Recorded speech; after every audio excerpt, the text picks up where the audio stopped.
రాస్కో రాస్కో అన్నారు. చివరికి రాజకీయాల నుంచి తప్పుకుంటున్నట్టు తానే ట్విట్టర్లో రాసేసి సైడ్ అయిపోయారు. బండ్ల గణేష్ ఎందుకు వచ్చినట్టు, ఎందుకు వెళ్ళిపోయినట్టు. గర్జించడానికి బలం లేదు, పోరాడడానికి బలగం లేదు. ఇదేం దుస్థితి అని ఏడవడానికి ఓపిక లేదు. హస్తం గుర్తుకే మీ ఓటు అని అడగడానికి 4 సరైన కాంగ్రెస్ కండువాలే లేవు. ఏపీ కాంగ్రెస్ ఇక అంతేనా? ఎన్నికల సమరంలో నోట్ల కట్ల పాములని ఇంకా బయటికి తీయలేదట నేతలు. మరి తీసే వేళకి ఈసీ చెక్ పెడుతుందా? కనిపించే రాజకీయం వెనక కనిపించని ఎత్తులు, వ్యూహాలను మీ ముందుంచడానికి వచ్చేసింది పొలిటికల్ మిర్చి.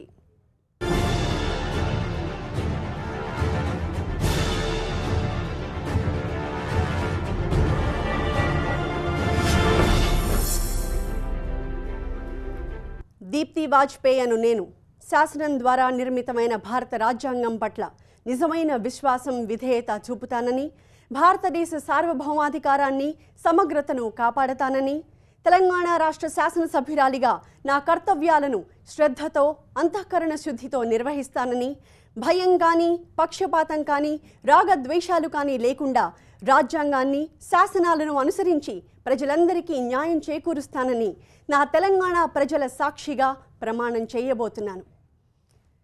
టికెట్ కూడా రాకుండానే ఎవరైనా ఇలా చేస్తే ఏమనాలి చెప్పండి? ఆయనేమో ఆత్మవిశ్వాసం అన్నారు.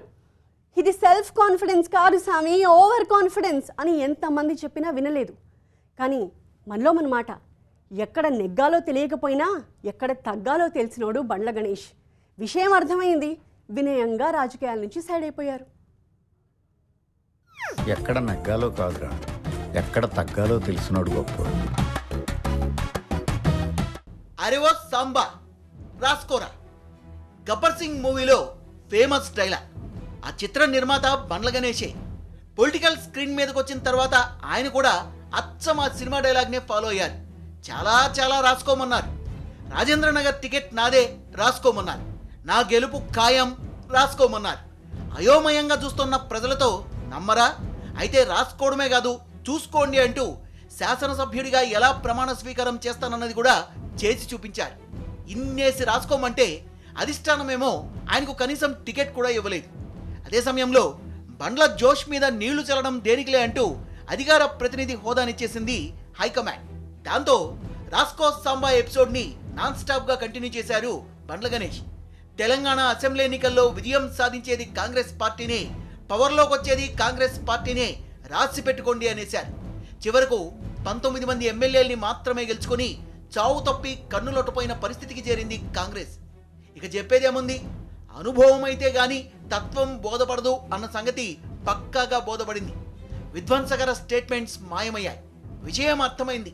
వినయంగా కాంగ్రెస్ నుంచి తప్పుకుంటున్నట్టు ప్రకటించేశారు బండ్ల గణేష్. 3 నెలల ముచ్చట అంటారుగా, అలానే బండ్ల గణేష్ రాజకీయ జీవితం 3 నెలల ముచ్చటగా మారింది. తెలంగాణ అసెంబ్లీ ఎన్నికల వేళ పొలిటికల్ ఎంట్రీ ఇచ్చారు. ఏపీ అసెంబ్లీ ఎన్నికల వేళ పొలిటికల్ స్క్రీన్ మీద నుంచి తనకు తానుగా ఫేడౌట్ అయిపోయారు. బండ్ల గణేష్ రాజకీయాల్లోకి వచ్చింది నిన్నగాక మొన్న. ఆ వెంటనే రాజకీయ నిష్క్రమణ. చాలా తక్కువ సమయంలోనే పాలిటిక్స్ నుంచి తప్పుకోవాలన్న నిర్ణయానికి వచ్చారు బండ్ల గణేష్. నిజానికి అసలు బండ్ల గణేష్ ఈ నిర్ణయం తీసుకున్న వేళ పెద్దగా ఎలాంటి చర్చ జరగాల్సిన అవసరం లేదు. ఎందుకంటే గణేష్ రాజకీయం చేసింది పెద్దగా లేదు. రాజకీయ నేతగా కొనసాగిన సమయము అంత ఎక్కువేం కాదు. కానీ ఇప్పుడు బండ్ల గణేష్ కేంద్రంగా తెలుగు రాష్ట్రాల్లో మరోసారి చర్చకు తెరలేచిందట. కారణం ఆ తక్కువ సమయంలోనే బండ్ల గణేష్ ప్రదర్శించిన దూకుడు. కాంగ్రెస్ పార్టీలో ఏ నిమిషం ఏమైనా జరగచ్చు. బీఫామ్ చేతిలోకి వచ్చేదాకా ఏమైనా జరగచ్చు.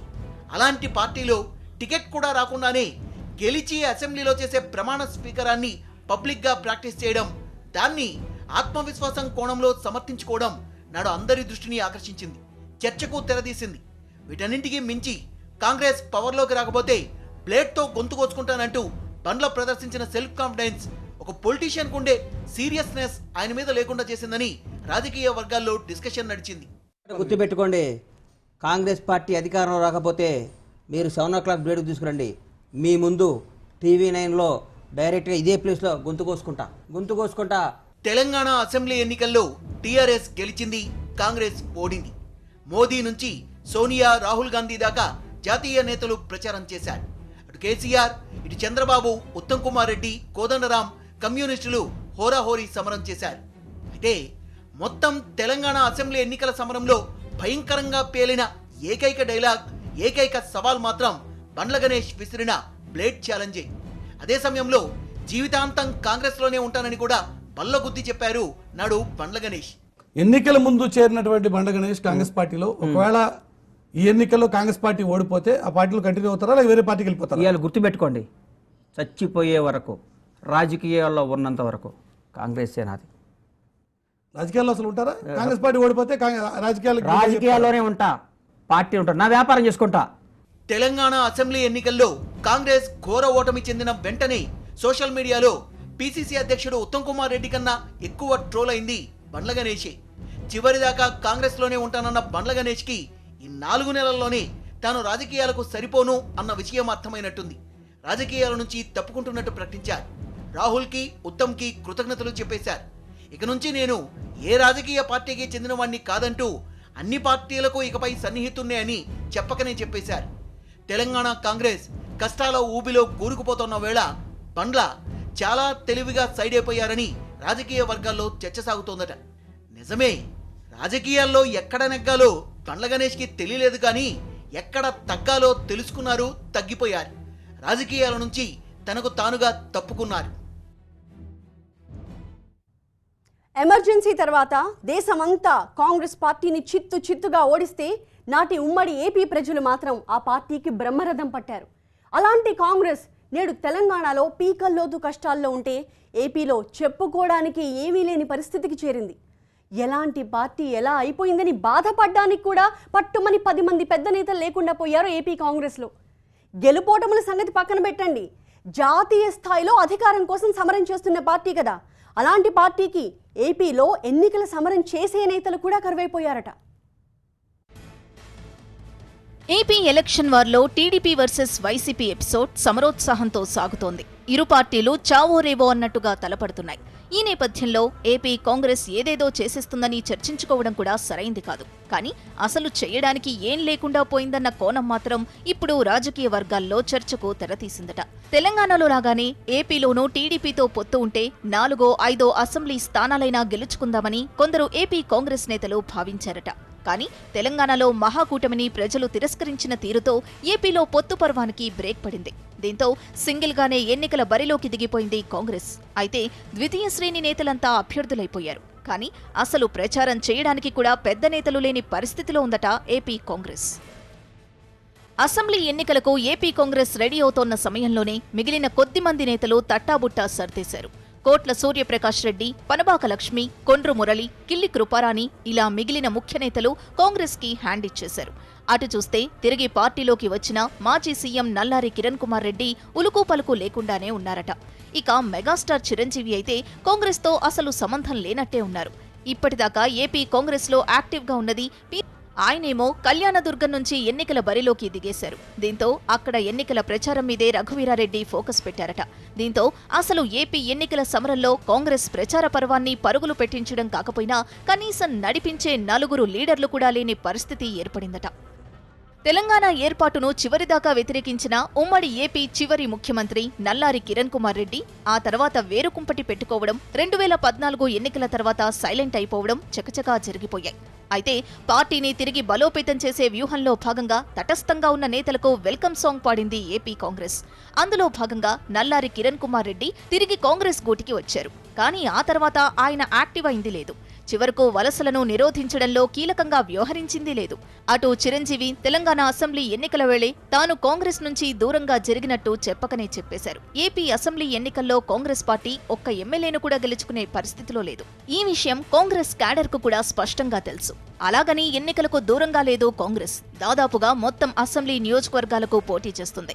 ఇప్పుడు కాంగ్రెస్ ముందున్న ఏకైక లక్ష్యం డిపాజిట్లు దక్కించుకుని పరువు కాపాడుకోవడం. కానీ ఆ దిశగా పరుగులు తీయడానికి, ప్రచారాన్ని పరుగులు పెట్టించడానికి 4 పెద్ద నేతలు కూడా లేని దుస్థితిలోకి వెళ్లిపోయిందట ఏపీ కాంగ్రెస్.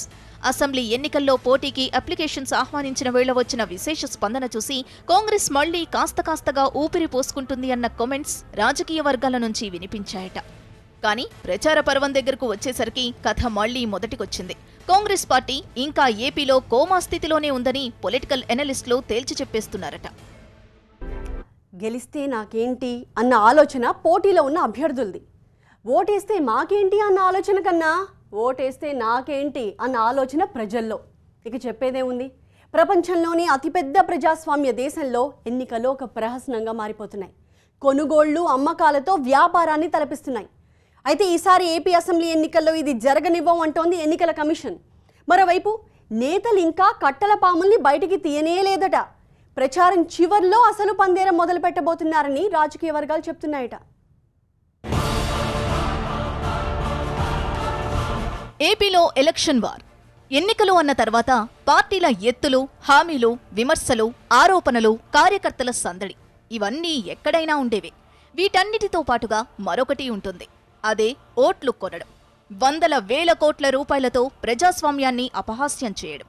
ఈ తంతును మరోసారి విజయవంతంగా పూర్తి చేయడానికి అటు పార్టీలు ఇటు అభ్యర్థులు రెడీ అవుతున్నాయట. వారికి ఈసారి ఎలాగైనా చెక్ పెడతామని ఎన్నికల కమిషన్, పోలీసులు తేల్చి చెబుతున్నారు. హైదరాబాద్ నుంచి మొదలు పెడితే శ్రీకాకుళం దాకా కోట్ల రూపాయల నగదు బయటపడుతోంది. ఓట్లను కొనడానికి నేతలు సిద్ధం చేసుకున్న కట్టల పాములు దాడులతో బయటపడుతుంటే వాటిని చూసి సామాన్యులు అమ్మో అని గుండెలు బాదుకుంటున్నారు. కానీ అసలు తీయాల్సినంత డబ్బును ఇంకా నేతలు తీయలేదని రాజకీయ వర్గాల్లో చర్చ సాగుతోందట. దీంతో ప్రచార పర్వం చివరకు చేరుకున్న తర్వాత నాయకులు అసలు పందేరానికి తెరతీస్తారని పొలిటికల్ సర్కిల్స్లో చర్చ సాగుతోందట.